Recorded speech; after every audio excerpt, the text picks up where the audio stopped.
Okay, so I don't know if you know where mold is going on right now. So in the courtyard, mold is.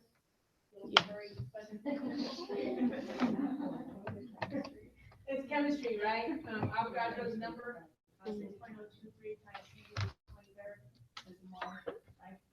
So anyway, so around this time of year, 1023, they have mold day.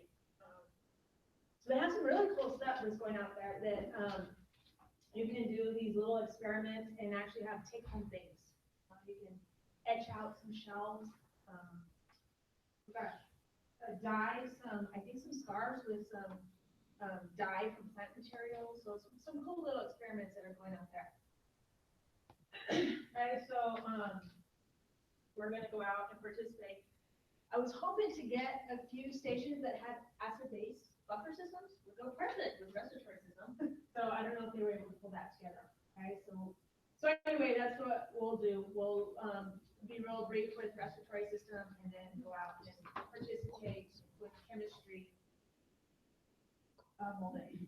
Okay, so sound cool? All right, sounds good to me. I'd be too. Okay, oh, you're wondering about your test and your paper. So paper is due today, so just hand them in before you walk out. 2 exams are graded and done. I haven't recorded them, and I don't want to hand them back quite yet because we have some very legitimate excuses for missing exams, so I've allowed some makeups. So I don't want to hand back tests quite yet. But if you want your score, see me sometime today after molding or this afternoon or whatever. I can give you your score. I'll get those recorded as soon as I can. Okay, so they are graded and returned or ready to go. The scores are not as high as I would like, and because I didn't record them, I don't know the class average. I do know that the ScanTron was about 10 to 15% higher than it was like exam 1. So, whereas exam 1 we were right at about 50%. I think we got 15 out of 30. This time we're running about 22 out of 30. No, close to 50%. How many were there?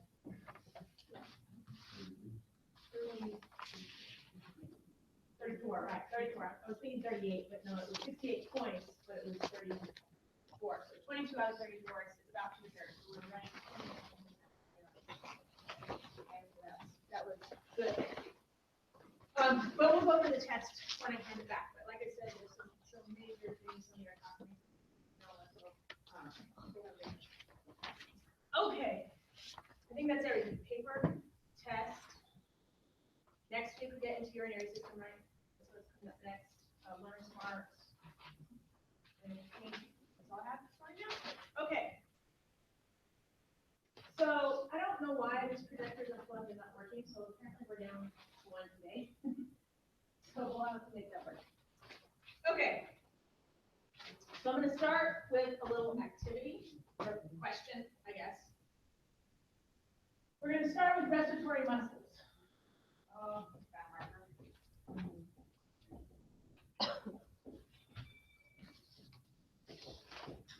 Okay, that allow for ventilation. So there's several of them involved in breathing, but here are some of the major players. External intercostals, internal intercostals, and the diaphragm. Gosh, my markers. Are these two? Marker. Okay, so these are the big players in ventilation, getting air in and out of the thoracic cavity. So what I want you, real quick, with people around you, partners, identify the role each of these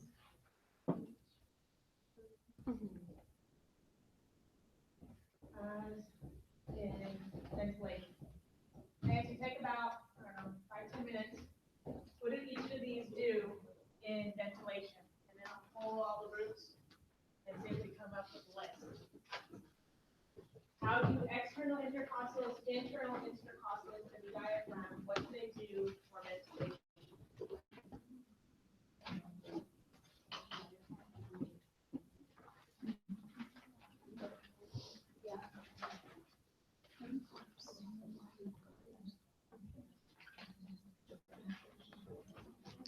So I'm going to go back by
All right, it's awfully quiet. I think you're looking at the answers. Usually my goal is these questions to be discussion based, but sometimes if you don't have a clue, you have to look it up, right? So external intercostals, what did you find? What's the explanation for what they do? Widens the capacity. Widens, but how? By exhaling. So when they contract, pulls up and out the rib cage. So they kept using a bucket pail example. It took me a long time to think about what I couldn't understand that analogy.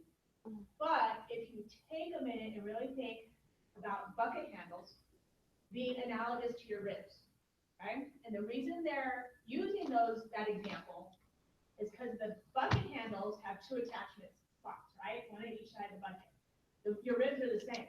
You have an attachment side on your sternum and on your vertebral column. So the sides of your ribs is like the bucket handle, okay? So I should have brought a bucket. Note for next year. If I had a bucket and I lift the handle, can you imagine how it kind of goes out and up when you lift it up? Yes, when we contract those intercostals, the external ones, it kind of lifts our ribs, like the handles up and out, and then it makes our cavity larger. So you see that analogy, how that would work with the bucket handle? Okay. How about internal intercostals? Is it elevating? So it actually does similar action. It's just different group of muscles. Elevates rib cage is what we can put. Okay. This is for inspiration, for air going in. Okay. What does the diaphragm do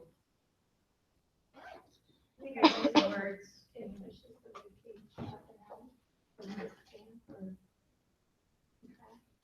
pushes,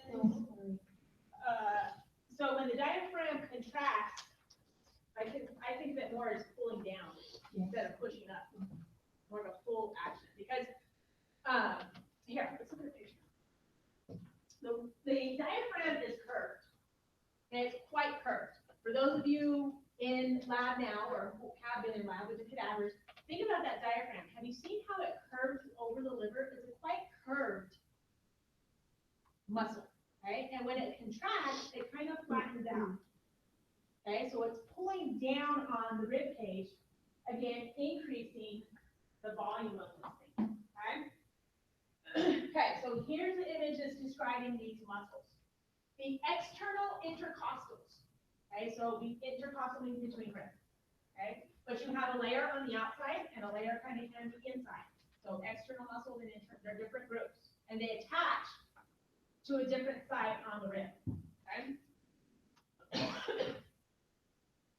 The external ones here, like we said, they're gonna, when they contract, they pull this thing up and out like the bucket handle, okay? The internal intercostals, they do that similarly, but over here closer to the sternum, okay? This rib cage on this side. So we're at different locations within the rib, volume expanding, okay? That's inspiration. Expiration, okay, now, one thing about breathing, when we're getting real technical about this, there's different kinds of breathing. There's quiet breathing, which you all are doing right now. It's just at rest, relaxed breathing. And then, right, doctor tells you to take a deep breath. Or you're blowing a balloon, right? That's a different type of breathing. There's forced and there's quiet. Those different types of processes have different types of muscle groups that are going to get that accomplished. So this inspiration, we're talking about quiet breathing, because quiet breathing, expiration, all that is the muscles relax. Right? So this side, this half of this thoracic cavity is these muscles contracting. So that contraction gives the thoracic cavity more volume. And then all that happens is those muscles relax and it kind of goes back down. Okay, so contract, relax, contract, relax. That's all it involves. Okay, this side is forced expiration. Okay, trying to blow air out for some reason. Okay, blowing up a balloon or something. Okay. In that case, then more muscles are recruited to get more air out. Okay, the internal intercostals, we're talking about the ones here that are or lateral over here on this side. Okay, they depress, they'll pull down on the ribs to increase the force. Okay, because it increases pressure. Because if you pull down on the ribs, you actually end up squeezing the ribs, the whole cavity. And squeezing it increases pressure and then force more air out. Okay? All right, same thing here with the diaphragm. Here's the pushes, is when it contracts, it can push up to increase volume. That's with forced expiration. With quiet breathing, when it contracts, it pulls down and kind of flattens a little bit. So when it flattens, it kind of pulls in a anterior posterior direction as well to increase the volume. Okay? Okay, so I have another question here. Real quick. Let's see, where is it at? Yes. All right. It has to do with these muscles and ventilation. Write it down.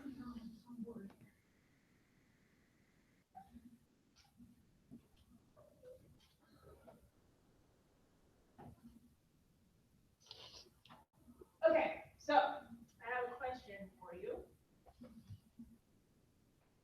You're gonna have to look up probably a couple things and then figure it out.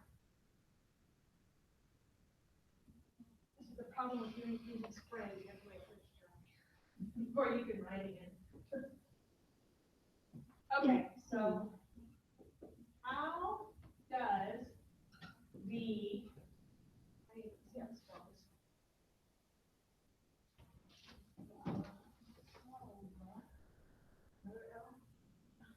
Maneuver increase abdominal. All right, talk about this one for a couple minutes. How does the Valsalva maneuver increase abdominal pressure?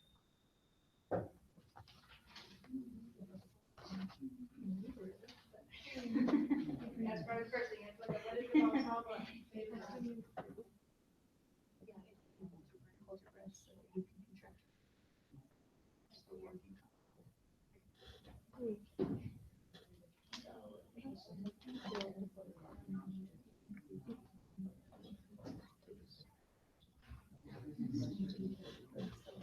We all do the Valsalva maneuver probably several times a week. It's normal. It's a normal thing to do.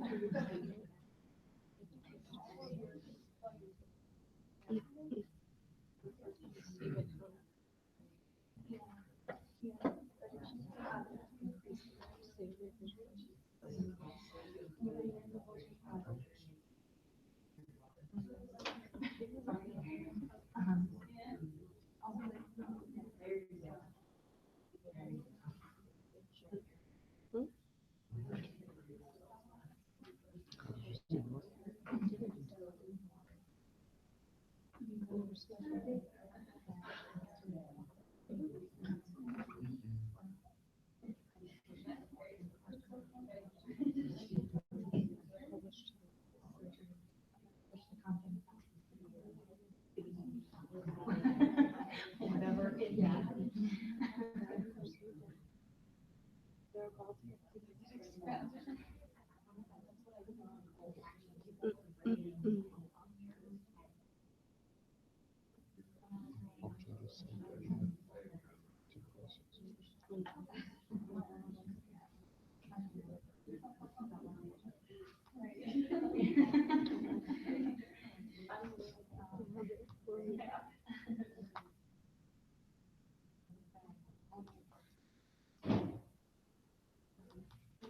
All right, what are some thoughts? How does the abdominal pressure increase with the Valsalva maneuver? You're like, tightening these muscles. Okay, so how does tightening a muscle increase pressure? Taking deep breaths. Okay, so if you take a deep breath in your lungs, how does that increase pressure in your abdomen? You don't have. Okay, so diaphragms pushing up, Down. down. Depression, so down. I guess push it down.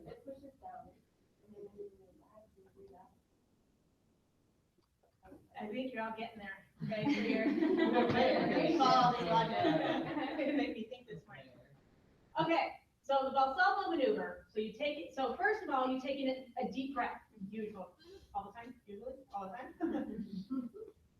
You take a deep breath and then you hold it. You hold your breath, right? So think about what you just did. You just took a deep breath. So you contracted all these muscles in your thoracic cavity. Okay, and you pulled your cage up and out, and then you keep on contracting. You hold your breath. Okay, so you have your thoracic cavity contracted and it's rigid. Okay, and then you contract your abdominal muscles. Okay, you can think if your thoracic cage is rigid, okay, that means the abdominal that's lower here. So this isn't like soft and flaccid, right? So when these contract, And all that. it is like a, what do you want to call it? Almost. You put at the thoracic cavity so that the pressure doesn't go up, it's forced down, right? Because it's kind of resisting, because all these muscles are contracted, okay? It's resisting pressure. So the pressure has to go another direction. So the abdominal contents can go down. So how would that work?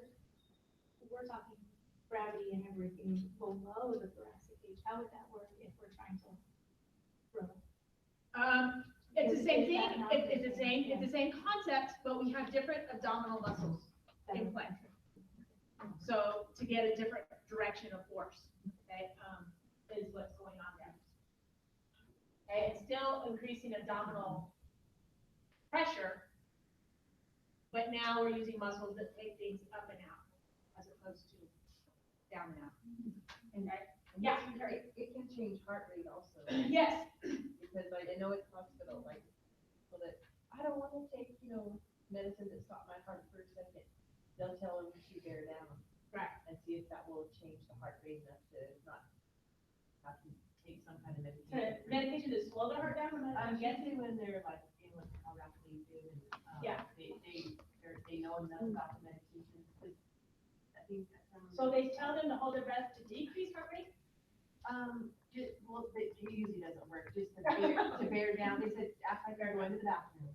Yeah. And that hold sometimes will change the heart rate for a minute to get it back on track. It doesn't It work, makes they do sense. it more with kids, they don't wanna push that hard. Yeah. It makes sense, okay? You think about it, the respiratory system and the cardiac system are closely tied together in their rates. You don't have a high respiratory rate and then a low heart rate. That's not the way the body works. So if you need to change it, you could change the respiratory rate to alter that as well. That's something I thought of, but it's something you can do.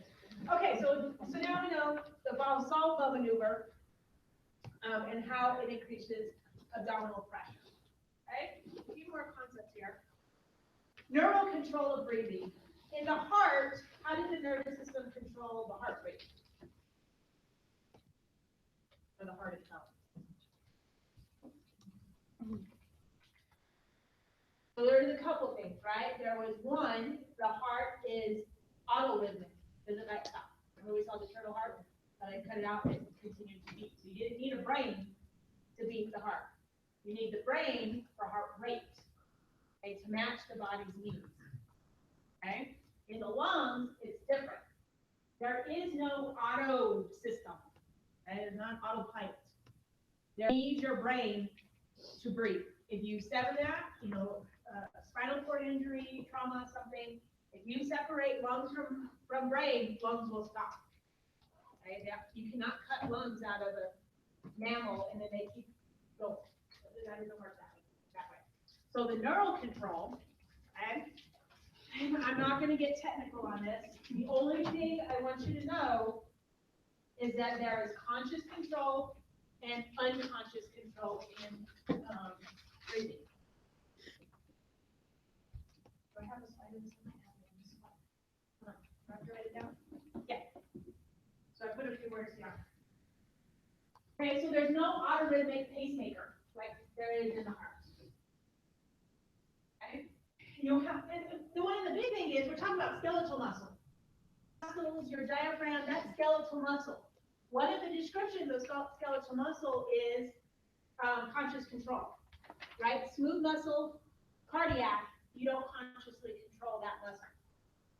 But skeletal, you do, okay? So you need the brain to control those skeletal muscles to get the stimulation, okay? Plus, we're talking about a lot of groups here. In quiet breathing, you don't have as many of the intercostals of the diaphragm, but if you have forced expiration or inspiration, you're talking about your neck muscles, your pec muscles, even your shoulder muscles, all your back muscles. Everything has to be coordinated to get that forced inspiration or expiration. So you need the brain to help coordinate all that type of breathing. Okay?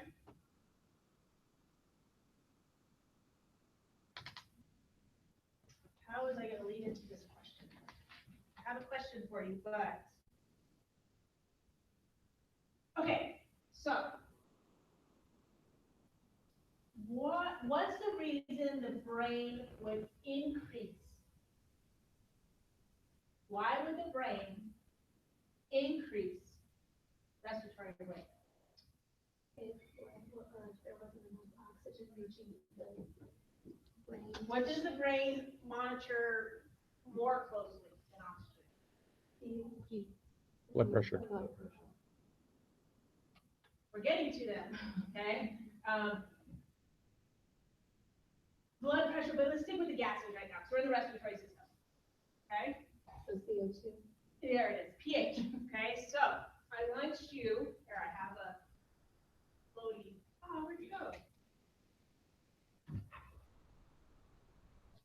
Oh, that's fine. Okay, so that's, we monitor carbon dioxide. An example where we get this high carbon dioxide count is hyperventilation. This is triggered by anxiety.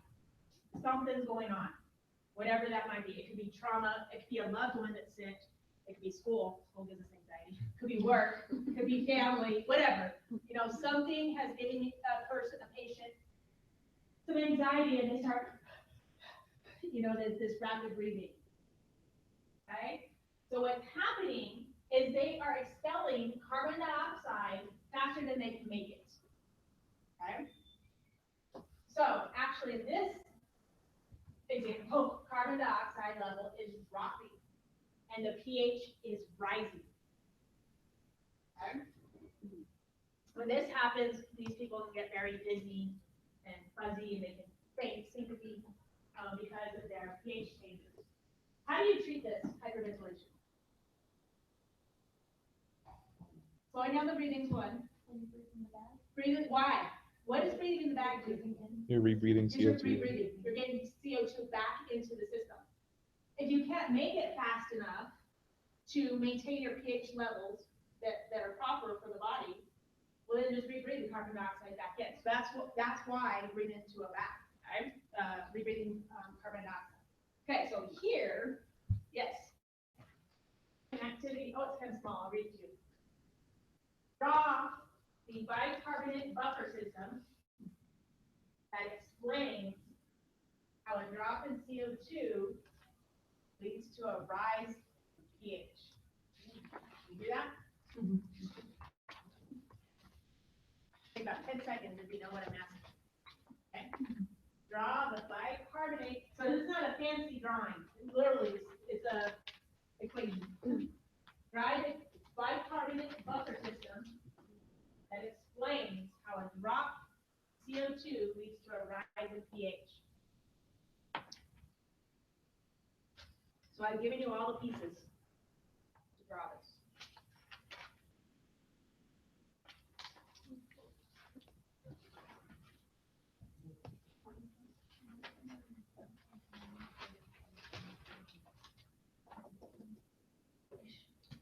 Comes a lot of you, you're looking around like. We know this, I promise. We've written this already in class. This down in class already this last 2 weeks. What's the equation where a drop in carbon dioxide leads to a rise in pH?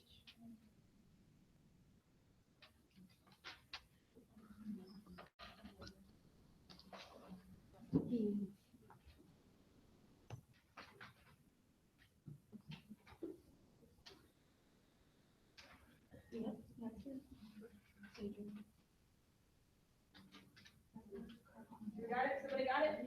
Somebody figure it out? Okay, what am I looking for?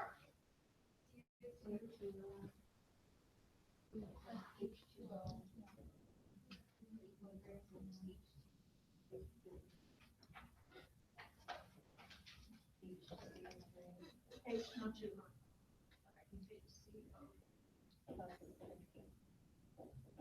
Okay, this is carbonic acid. Right? Yep. And this molecule is called bicarbonate, carbonate. So if the equation leads towards this direction, we get more, oh wait, I do this all the time.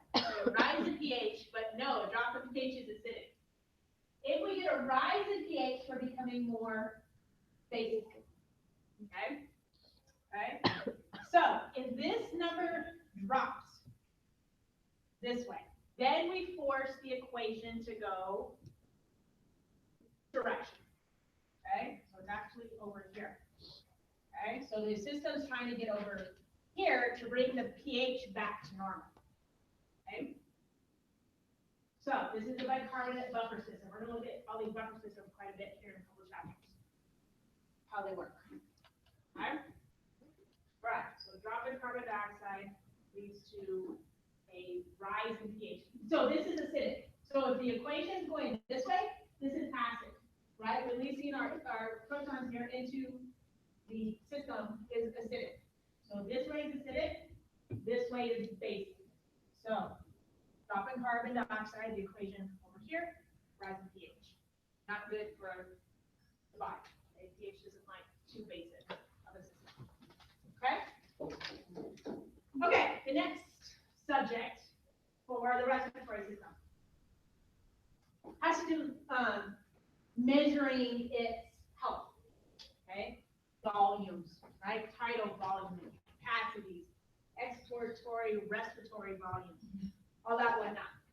Here is the graph that explains all these volumes. And let me write them down for you. Obviously, they're in the book, but let's have a list.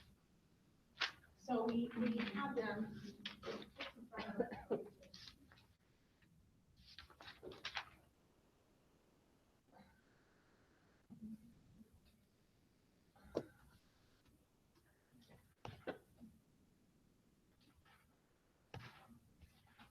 Okay, let's have a list.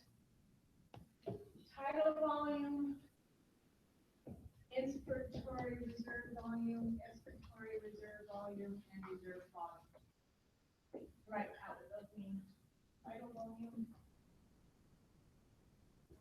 Inspiratory reserve, right? R stands for reserve, yeah.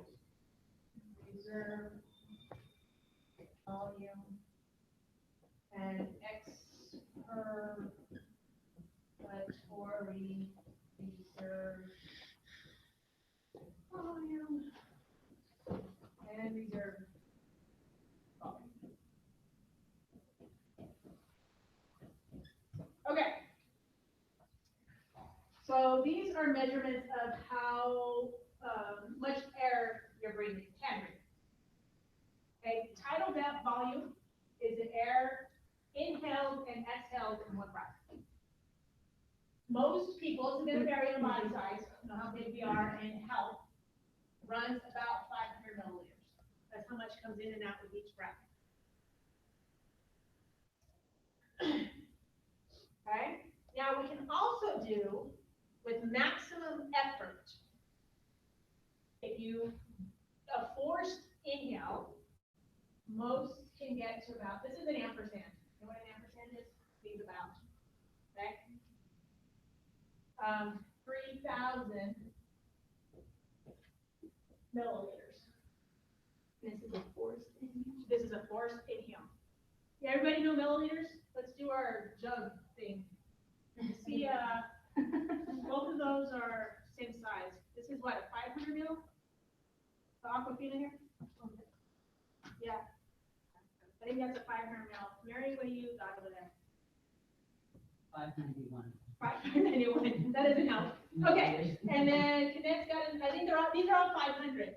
Okay. So all these water bottles size is about 500. So that's about the amount of air. Okay. Air and water are both, in this context, liquids. They fill a volume. Okay, so that's about 500 milliliters of air. That's what's going in and out. About 3,000. So that's what, 6 of those and 1 inspiration. For expiratory, how much can you force out? Is about 1,200. Okay, these numbers really start, I don't know, firing my brain. It's like, wait a minute, how can we take in 3,000 but only take out 1,200? It gets very confusing. You have to think about what's going on with all the tissues. You have resistance, right? Once you get into those bronchioles and alveoli, there's resistance there because they're very small passageways. So that's where you get the variation in there is with the resistance. Okay? Residual volume. Even when you exhale out as much as you can, you have some left behind. That's about 1,300 milliliters. Okay, you can never exhale all the air out of your lungs. I mean, even with forced. even with force, there's always some that's left behind, which you would want. If you exhaled out absolutely everything you could, your lungs would collapse. Right? The tissues would have collapsed upon themselves. Okay, now we have chemicals in there to prevent collapse, but if you got rid of all the air, that would be what it would want to do, is collapse. So that's not good. Right, so we always have some left behind. Okay, now you can take these measurements and add them and subtract them and do all sorts of things to get some values that are useful in diagnosing individuals with respiratory difficulties. So the vital capacity. What is the vital capacity? Remember? Isn't it tidal volume?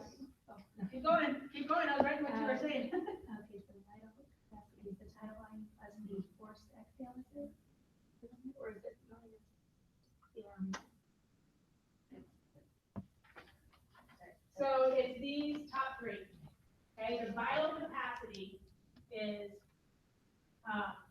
so if we took, so the expiratory is 1200 plus the tidal volume, which is 500, plus the inspiratory is 3000. This is the capacity your lungs are able to withstand, okay? Is a volume, what is that, 4,700 or so? Milliliters. Okay? Now, we always leave behind about 1,300. So our lungs can have a volume, total volume of about 6,000 is our capacity. And if you look at this graph, the top axis is 6,000. Okay, so when we look at all these, that's why that number is there. It's taking all these into account. Okay, now you can imagine if these numbers start dropping or they don't really rise, they drop, which is different disorders. That will give you information about what's going on in somebody's lungs. If they have an obstruction, if they're having disease like emphysema, if they're having asthma, where they can't do all these capacities. Okay? Inspiratory capacity. What's the maximum amount that the lungs can take in would be just the tidal volume plus the inspiratory reserve volume. Okay? The amount that's taken on normal, and then the rest is forced in. Okay?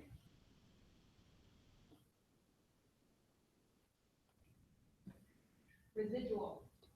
We got a residual capacity. Residual is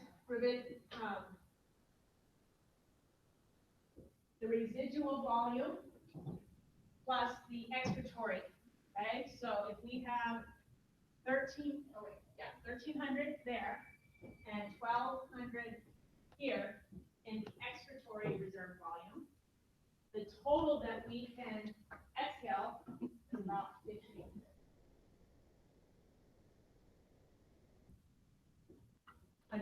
Milliliters. Okay, and the last one is total lung capacity. This is our 6,000. Okay, it's residual volume plus, and that was our 4,700 plus our 1,300, that is our 6,000. Okay? Yes, So ma'am. on the residual, didn't you say it's 1,300 plus the 1,200? Isn't Oh, that I'm missing a 2,500? number on the two. Yeah, 2,500. 2,500. Yeah, 2,500. Sorry, got it wrong. Elementary math is one back. Okay. All right. So I'm not going to ask you to memorize all these equations. I'm going to ask you to use them. Okay. So I'm going to give you, a value and say, hypothesize what kind of disorder might be going on in this individual. Okay. Maybe on a multiple choice, I'll give you something simple here to just add some numbers. numbers along. That'd be nice. That would work. All right, well, sometimes I think questions are easy, and they don't go so well, so. Like taking blood from the heart to the lung, and back, thought that was supposed to be easy, but it didn't go so well. So, anyway, it's all a learning curve. Okay, so what time, we get out of here normally at 1:45? Is that what we do? Oh, I wanted to do one more thing, but I promised to get you out of here early too. Want to do one more thing or get out early? Early? Nobody's gonna vote for one more thing? All right, so let me tell you what I was gonna describe, and you can just look at the figure real quick. I was gonna do, gas exchange. So there is let me just describe it real quick, the figure that I was into my own rendition of the drawing to explain it as we went along.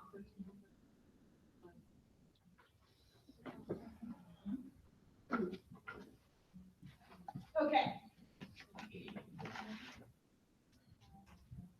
I don't know what the number of the figure is, but somewhere, what does it look like? There is a drawing of the heart, and then I think above it is where it has the lungs. Right here, lungs. And then you have tissues. So I'll draw some cells here. Tissue, okay? And it was tracking partial pressures, okay? So in the lungs, with air coming in, oxygen has a partial pressure of about 160 millimeters of mercury at sea level. I actually don't know what ours is here where we live, but this is a sea level value. Our level is going to be higher or lower?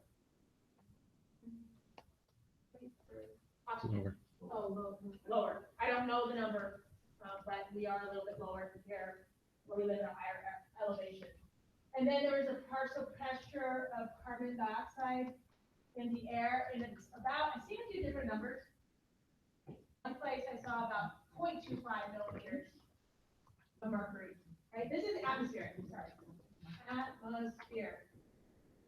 Okay, and then this air goes in, okay? The partial pressures will change as it travels throughout the body. The partial pressures change, okay? Now, I'm not going to ask you again to know numbers, concepts. Why are these numbers going up and down, okay? So, it's 160 in the atmosphere, and then when it gets into an alveolus, it drops to about 100. I think your book had 95. But about 100 millimeter of mercury in the alveolus, okay? And then when it gets into the tissue, we drop to what? About 40 millimeter of mercury. This is oxygen, okay? And then it tracks also the carbon dioxide partial pressure, okay? So that's the figure. I was going to do a description of how this all works together, but that might take a full half hour. I really want to teach you out here. Okay? So look over the figure and let me know if you have questions. Maybe I'll have a few ready to do on Monday. Thanks for your interest. Good? Sound good? All right, let's leave early. Please go to Moldet. I'm going to go out there.